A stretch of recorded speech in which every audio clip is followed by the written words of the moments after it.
Yeah, so I think casting productivity as how have you impacted your students, which is the product that you're really working towards.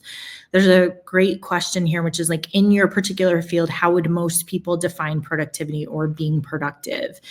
And I breathe a little bit easier when we say productivity in student development academics is investing time with our students.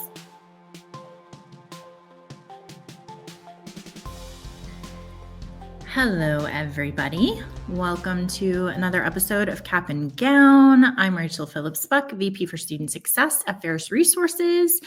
I'm joined today by our president, Matt Boisvert. Hi, Rachel. This is very strange. Yes. What's happening today is very strange. And I was just thinking, why do I have this background? Yeah, good question. So just imagine if you join us on podcast, just imagine a very professional, serene background for me. And Matt's background is nice wallpaper, but you can see a printer and a monitor. You do have a sculpture over your shoulder. So there's that. If you're joining us live on LinkedIn, you probably are like, what is going on? We are in Austin. For a couple of reasons. Our CIO, James Langford, is here, so we're visiting with him. I told you guys that Rachel Elam has moved here, so she's here as well. In fact, you may see them in the background. They are monitoring us from behind the scenes. But today, I'm super excited because you guys remember that our theme is intentionality for this year. So we've just begun to dive into that. We've had some really great conversations with Dr. Woosley about it. We talked to Shara from George Fox about intentionality, which that was such a good conversation. And today we are going to unveil our book that we're going to cover this year. It's by Cal Newport, and it's called Slow Productivity. And I'm excited for us to talk about it because I think it's something that our student development and academic professionals in higher education really need. So super excited about that conversation today. If you see us looking off in the distance, we're looking at each other. This is what I look like when I'm looking at Matt. This is what Matt looks like looking at me because we're right across from each other. What do you have to tell us at the top of our time together? Well, it says that I'm muted, which makes you happy, I'm sure, but we're sharing a mic. Yeah. All right. Well, the first thing I want to do, you might recall last time I introduced the intentionality of Lucille Ball. Okay. And today, I'm going to surprise you. Oh. I want to talk about the intentionality of Dolly Parton. Oh, I do love Dolly Parton. All right. Do you want to make a list of all the things that she did, how intentional she was? Since you have the paper in front of you, I think you should do it. All right. So as she started her career, she was very intentional, obviously, with her persona, her appearance. People were like, hey, we need you to tone this down. She's like, nope, this is who I am. And she's really stuck to it. Yeah. Right? That's like the quote when someone said, what does it make you feel like when people say you're dumb and blonde? And she said, well, first of all, I know I'm not dumb. And also I know I'm not blonde. Which is a good one. Thanks, Dolly. So she became very intentional with the way that she shared her story. And so the Coat of Many Colors story, the way that she wove that into her song was not a traditional country format. It was her narrative. Very intentional about that and how she talked about poverty with dignity. So she's very intentional there. She was intentional with her publishing rights protection. So there's a whole lot of great story there. Yeah. She specifically turned down Elvis Presley's request to record I Will Always Love You when his manager demanded half of the publishing rights. Ooh. Like, nope. And then just off of Whitney Houston, because she did that, she earned $10 million from that. Wow. But then she, in 1986, she built Dollywood. And that theme park, what that did for her hometown in that region. A lot of jobs, yeah. 3,000 people are employed. We've been there. It's amazing. 3 million visitors annually. So, wow. So if you just think about all the ways that I love Dolly Parton, what she's contributed to the Imagination Library creation. Oh, that's the other thing she does is that I think it's now nationwide, but she sends from the time a baby is born until they go to kindergarten, she sends them a book every month because she said, I remember when I was little, I didn't have any books in my house. And so she's like, I want to make sure that parents have something to read to their kids and kids have books around so they can get used to it, which you want to talk about, like, how do you make the world better? Giving kids books is a great way to do that. So that's awesome. All right. So there's Dolly. Yeah. Great example of just being very intentional in everything you do and being thoughtful about it and making sure it has a larger purpose than just we're kind of, like we said last time, willy-nilly going around doing things, right? Okay. Before we dive into State of the Union, I have a couple of other things I want to tell you. Don't forget that the next time we do Cap and Gown, we are going to have Viva Gore on, who is our Director of Retention Intelligence. I've been working on her to get her to come on, so I'm very, very happy that she's agreed because she is such an incredible mind. And the way she thinks about data analytics, empowering student success work, I think is remarkable. I'm happy for all of our Spark clients to be able to just hear about her and her story and all her expertise. So don't miss that one. Matt, next week, you and I are going to be at CCCU in Atlanta, where I'm presenting with John Hessel from Missouri Baptist. So that is going to be a great time. If you guys are going to be there, we'd love to see you. Let's see. I think that's all the stuff that I have, which brings us to our book of the year. It's a little bit strange, I tell you guys every time, because we start our theme and our book in January, which means we're going to bridge all the way until December. We're not following the rhythm of the academic year in that way, but our book is Slow Productivity by Cal Newport. Today, Matt, I'm going to cover the first two chapters, which are foundations of why are we talking about this? When we say slow productivity, what does that even mean? And I want to really be intentional about applying that to our student development work because I think there are some ways that we could change our thinking that will free us to do better work, not just more work. So I want to dive into that. And as Rachel, as I think about this, I'm thinking about our friends, our partners on so many campuses who have gone through, and we've talked about it, but this is an awesome, just taking time to really slow down. It's okay to slow down and continue to be productive. For sure. And the power of your work, it's so important. And so let's make sure that we are set up for success and have the right kind of approach.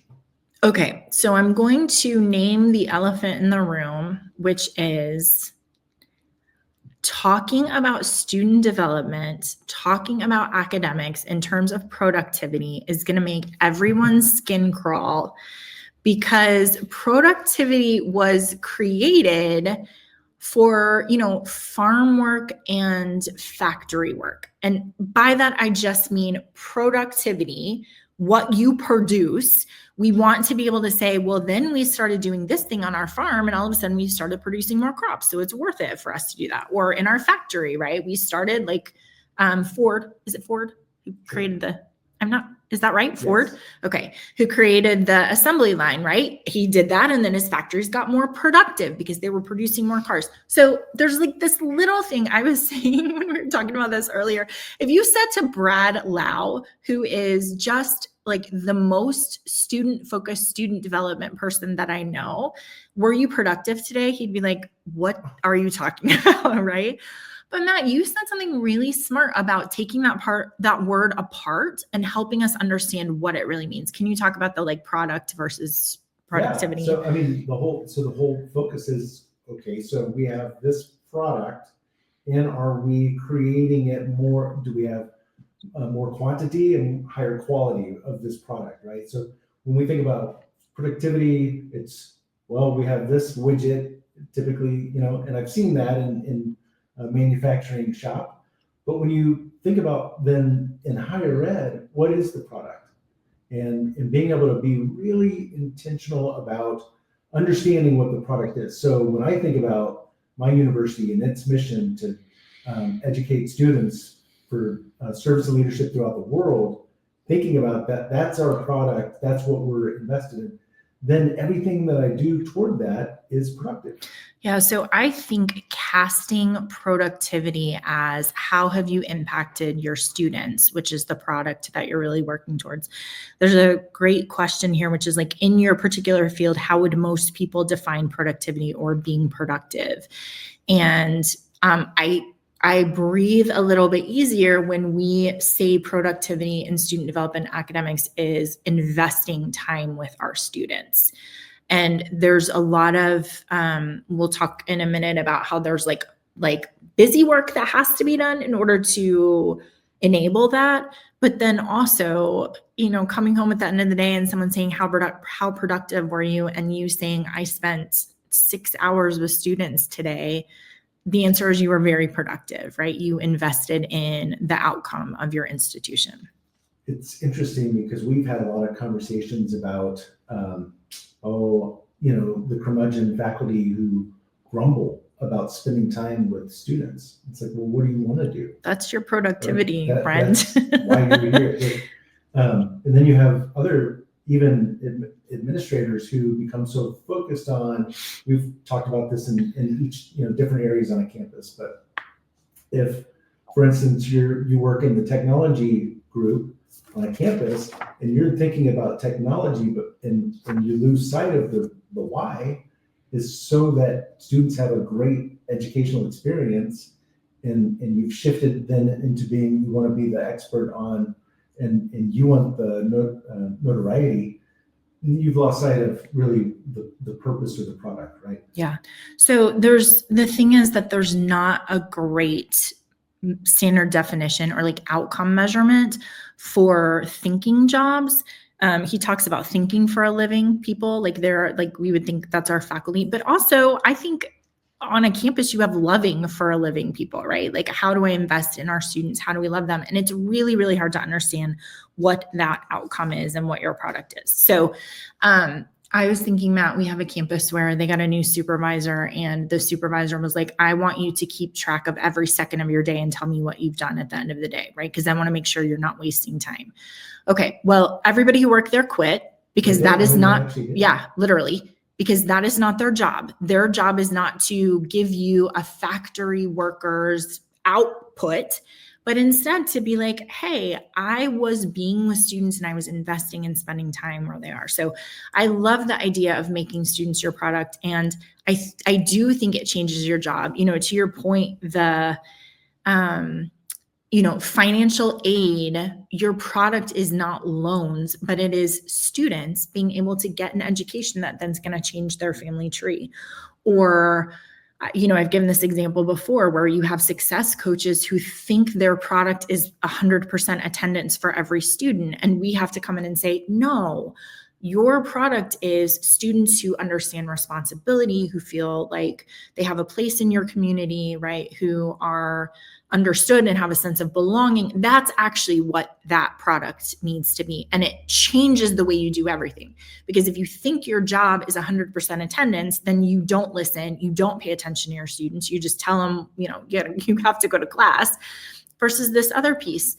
Matt, to your point about like every single office has this. We know a president who was a president for a very long time, like 10 plus years.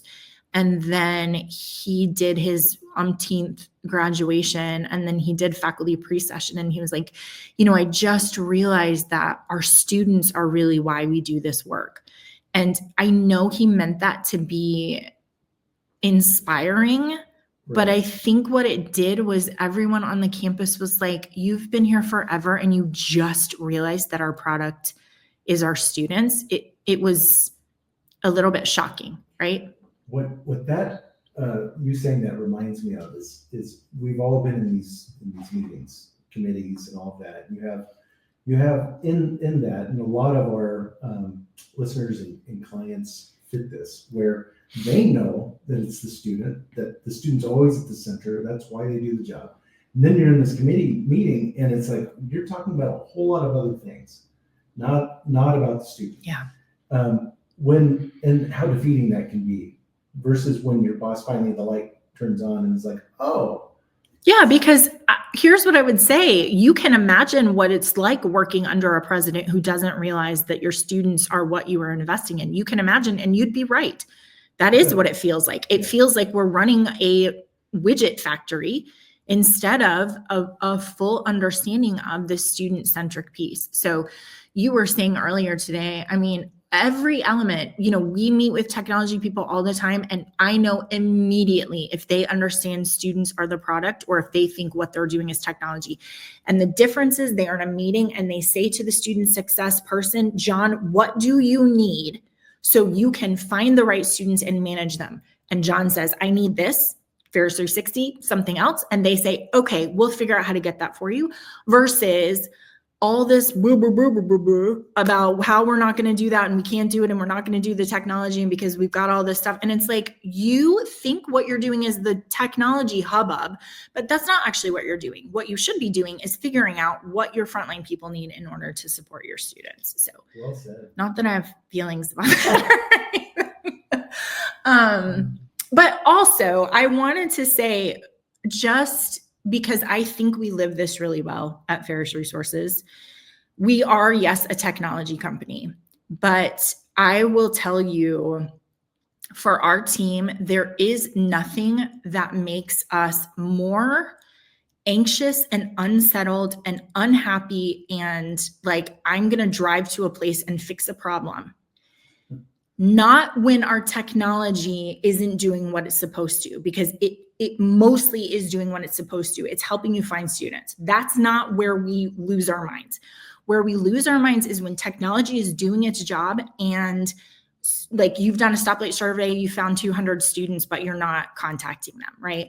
Or you have 500 referrals outstanding, faculty have been submitting them and no one's doing anything about it.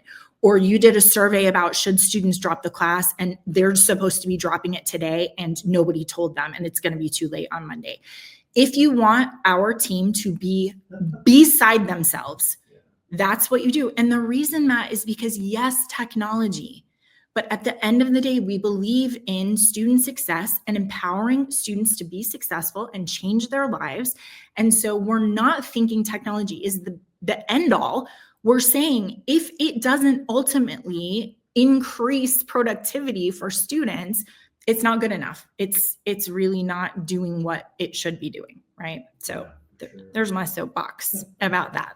There's nothing worse than doing an audit with the school and walking through, how they're using the system and to find that there's this person who actually hasn't had any contact with the students who have been raised for them. Yeah, for sure. It's fit to be tied. We get fit to be tied.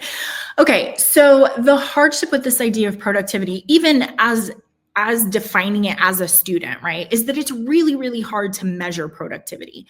And people kind of freak out about it because they're like, well, how do I know that everyone's doing what they're supposed to be doing? And what's the outcome measurement? And what should we be doing? And so Cal Newport talks about this idea of pseudo productivity, which is the use of visual activity to approximate actual productive effort. So you can't measure what I do because I just walk across campus and I talk to a bunch of students and I empower them and speak good words to them and I mentor them and all of that kind of stuff. So in order for everybody to feel good, like Rachel's actually working, right? Then I have to have these visual indicators of what I'm doing. And that shows up a lot of times, like in email and in chatting and in meetings and in talking about the work instead of actually doing it, because it comes from a place of insecurity. You're like, I want to make sure everybody knows I am doing a good job, right? And we don't have a great outcome measurement of that. Do you have anything you want to add to that? Yeah, this is easily gained, right? Yeah. You have people who, and we all know these people. You have people on your campus who they don't care about, the measurement, like other people looking good for other people. They just do the work. Yeah. They're just constantly doing the work. And you have other people who don't actually do anything, but man, talk about it. They make it look like they've done so much. Talking all the time. Yeah. So this pseudo productivity is not good. You're right. So he talks about it in terms of performing busyness. I'm trying to make sure everybody sees.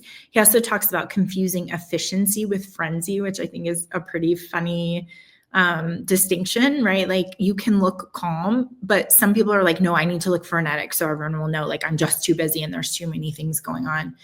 And I think it's really, I would like to see the measurement of a person's day, how much of that is trying to show. We see this a lot of time with like working from home, right? Where it's like, you have to answer your emails immediately. You have to be on Slack. You have to be chatting. You have to do stuff. Why? Because you want everyone to know, no, I'm actually really, really busy. Well, there's such a thing as deep thinking. There's such a thing as spending time with people. And those things mean actually you're not going to be performing busyness, but you're going to be deeply entrenched in meaningful work with your students or with thinking about how to make things better or a different path for them. So that idea of having meetings where you talk about work, I think, is the enemy of this idea of slow productivity. You mean just having a meeting for a meeting's sake? Yeah, I really would rather be working than talking about work. Matt, also, I was going to tell you, one of the hardest things that I have to tell our clients is you have to tell your story of success. And I always say, I totally get it. I would rather be doing the work. I would rather be sitting with the student. But if you want to be able to tell what you do, you have to have some way to convey to other people. And that can be a story. Like it doesn't have to just be a spreadsheet. It can be a story about the work that you're doing, but you do have to tell that story of success so that people better understand this kind of deep work that we're doing. I think the so that is important, right? So I'm having this meeting with you right now, and I'm going to tell you all of the work that's been going on so that you continue to provide more resources. Not right. So to me, that's the difference between an actual productive meeting and a meeting for a meeting. Yeah, for If sure. you're just there, but there's no like action or outcome or like how can we keep this continuing to thrive? Then it's just a waste of it. Yeah. Sorry, I was thinking about slow meetings. I'm notorious for wanting to have an efficient meeting for sure. All right. So why are we talking about this? This is a lot of widgets and farm and productivity and all of that kind of stuff. But Matt, the reason we picked intentionality is because we are still, I think, deep in the throes of higher education, just like being unstable, a lot of uncertainty, but also people just being like, I don't want to do this job anymore. It's not what I got into. It's not fun. I don't have good quality of life. Cal Newport has the definition of burnout in his book, and I think this is so applicable to our population. It says, I think where burnout really hurts when you want to care about something, but you're removed from the capacity to do the thing or properly do it and give it your passion and your full attention and creativity because you are expected to do so many other things. And when I read that, I was like, yeah, that's bang on, right? Like the reason people are leaving higher education is because they are super passionate about students. They want to invest in them. They want to be engaged in student development and growing them into full, glorious members of community. And over the last 5 years, there's a bunch of stuff that our people have been doing instead of that piece, which originally drew them to the work. So I think a lot of people are in that boat, and it's like, it's almost, I don't know, I'm not going to say this is a fact, but I feel like, Matt, it's almost worse if you love the work, the real work, and then you're distracted from it because it's like in your view, right? Like you see the students you could be spending time with, you see the impact you could be making, but instead you have 57 meetings and you've got to go do all these other like cross it off the list things versus like all I do is some job that's meaningless and I just go do it and then I go home and then it's fine. Does that make sense? Listen, as you were talking about that, so many of our friends came to mind. Yeah. Who have felt burnout, who have left. And what I pictured was when I would Zoom with them, their desk and their bookshelf, and all of these little reminders from students, things that their students have given them because they changed their life, right? So you have all of these reminders of, I do make a difference and I am important to these students and I have changed lives. And as you're doing all this busyness, it's just like you could make a sad Disney movie off of this, right? Like You just look and you miss those days, Yeah. right? So, and I was also thinking about our student success funnel. We've talked about that a lot. Like, hey, I'm doing all of the work of student development. I'm identifying my students. I'm connecting with my students. I'm helping them solve problems, and I'm being able to tell the story of success. And if you take that and that's my day, that's a great day, right? But then if we were to just like put in little call outs of all the other things Distracted. that are interrupting it and shrinking, if this is my day and I used to be here with all 4 of these areas, and now it's just a big, everything's kind of pushed out. Yeah, all the good work. Yeah, for sure. So yeah, that's when you feel burnout. And the idea of being able to go back to doing a thing with your full passion and attention and creativity, that's what we want. And that's why we picked intentionality, because it makes sense that you would be burnout, but I think there's a way to go back and reclaim that. And, Z and I were talking about this the other day. It's like over COVID, we just kept adding more and more things because more and more things had to be done right now, right? There wasn't like a historical, like, oh yeah, we've done that before. It was just like a bunch of stuff that we were learning and adding and doing and whatever. And there is a time and place to be like, okay, stop. We're going to kind of remember what the work used to be, and we're going to be very intentional about rebuilding that to resemble when we're not in an emergency and we're not trying to keep track of COVID quarantine and did we send students home and all of that business that for so many years our colleagues have had to do. So, all right. So remember, we're talking about foundations for this idea of slow productivity. Newport says that this comes actually out of a slow movement. You guys might be familiar with slow food, which is like we have the farm and then you sit down and we bring stuff to the table and it's slow. It's the opposite of fast food, right? Slow food, where it's an experience. Well, I didn't realize this, Matt, but people have taken those basic tenets, which the 2 primary and effective strategies of this slow movement is offering people a slower, more sustainable alternative to modern busyness that draws from time-tested wisdom. So it's like, first of all, think what is and what you don't like about it. Think about a different alternative in slow productivity, but then also remember all of these slow movements come out of historical context, right? Like how we used to have dinner together. There is slow food, there's slow cities. So before there are cars, there are cities who are like, we want it to be walkable and we want you to have a bike and we want to have neighborhoods and all of that community building in a slow city. We have slow medicine, which is not just about, hey, you're sick, come to the hospital and we'll treat you, but this more holistic, like, hey, a whole person, we're going to understand what's going on in your life and we're going to look at you as a whole person. And then school, you think about for younger children, especially, how do we take out this pressure of you have to pass the test and you have to have homework and you have to get good grades, and instead just be like, hey, we're going to do slow school where we're all together and we're learning. So all of this idea of slow productivity comes out of those principles where you are offering an alternative and you're looking at some historical things before chatting, before texting, before, laptops and all of those different pieces. How did we think about this deep thinking work or deep loving work? So slow productivity is a philosophy for organizing knowledge work efforts in a sustainable and meaningful manner based on 3 principles. And I'm going to give you the 3 principles, but I want to say that one more time because this is the definition we're going to be working with for the rest of the year. A philosophy for organizing knowledge work. So we're not talking about farms and factories, knowledge work efforts in a sustainable and meaningful manner.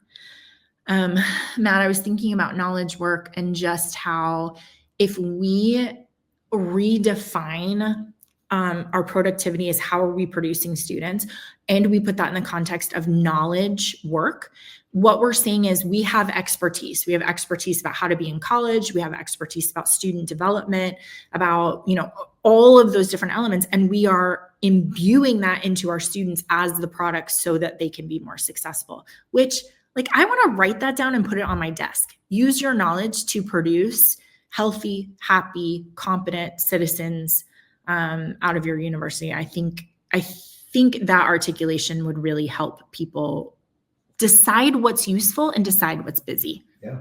So, okay, here are the 3 principles. Number 1, you guys are going to love this. This is another one you could put over your desk. Do fewer things. That's the first principle. The second principle is work at a natural pace. And the third principle is obsess over quality. So do fewer things, work at a natural pace, obsess over quality. So what we're going to do for the next year is we're going to dive into each of those and we're going to talk about practical applications. But I think, I love a good action item. I think it is so helpful just to write those 3 down and to pay attention. In counseling, we do this thing where we're like, don't change anything. Just pay attention to, how do you work? Do you do too many things? Would it be better for you to do fewer things? How fast are you working? Is it frenzy or is it a natural pace? And then how obsessed are you with quality? And I know that you're going to have something to say about quality because you do love excellence. But just thinking about sometimes when we're frenetic is we actually just let it go because we don't have time for it. It's fine. It's fine. It's fine. It's fine. Right. Instead of let's craft something excellent. So do you have anything you want to say about that? I said you did. I have a lot of things, but we have a lot more show, down the road. I'll talk more about that. For sure. But you know that I love that. When you think about how do you deliver excellence, you can't deliver excellence if you're frenzied. And in this idea of doing fewer things, it's really powerful because if you were to really draw it out, which I love doing the service blueprinting, if you really mapped out the work that goes on and how many times there's just a lot of waste, right? Yeah. Man, what happens if we can save some time and invest that in the right things? Yeah. And I want to be really careful. Matt, you and I were talking about earlier, like there is busy work, right? Like there is stuff that you have to do to keep track and to make sure, like you do in our student success funnel, identify, connect, solve is in there. Like there are things that you are trying to do, get their loans signed or get them, in their classes or get them a roommate or whatever. There are those things. In fact, in our system, we measure those things differently than connection, right? But you do have to have both. Like in our system, we're like, oh, you changed the status, you did case management, we're showing all those things. And then we're like, and here's where you did the connection. You had a meeting with the student, you talked with them on the phone, you texted with them. So it's really hard because I think we can get confused about there's good work to be done that's setting the stage, that's setting you up for being successful. And that's administrative stuff and that's case management stuff. But my 2 challenges there are, first of all, I would say you have to be able to draw a direct line between what you're doing and how it helps your product, which is students. You have to be able to say, I am doing this because it's going to impact students in this way. And if there are things on your list that are not a straight line, those are the do fewer things, right? Those are the places where you can maybe be like, maybe I can cross this off my list. And the other thing I would say is, man, I love the rhythm of the academic year because I think it helps us so much in saying like August, we do a lot of that stuff, right? We do a lot of things to set ourselves up so that when our students come, we have our programming and we have our messages that we're sending to them and all of that stuff that we have set up for them. But then when they're on campus, they're your product. You should be spending more time with them. So drawing a line between when students are on campus and, summer projects, because they're not. And so you can do a lot of that kind of stuff that doesn't need students, but sets you up to then be successful. So anything to add to that? Nope. Okay. So here are action items coming out of just this foundations piece. I really hate this first one, so I made sure to write it down because I'm probably, if I hate it, I need to work on it. And that is modeling. We talked a couple of weeks ago just about the fact that your body and your energy and your time is not infinite. It does run out. You will get tired. And I think sometimes we feel like we just should do all the things. But remember, your students are watching you and they are understanding how to live a good life based on what you model for them. And so if you are modeling frenzy and busyness and things that don't ultimately impact your product, then what you're modeling is an unhealthy life. And so it's actually one of the things that I think is the highest calling in student development academics, is that you can't fake it, because they're watching you. They're paying attention to how you're living your life. And they're going to remember that that's what you've portrayed as healthy living. Anything to add to that one? No, I think that, no. Okay. So action item, you want to think about how you're modeling. Would students say you are frenzied, that you look busy, or would they say that you have this balance in your life where you are working at a natural pace, you are doing fewer things, and you're really focused on quality? Also, Matt, I was thinking about spending time with students.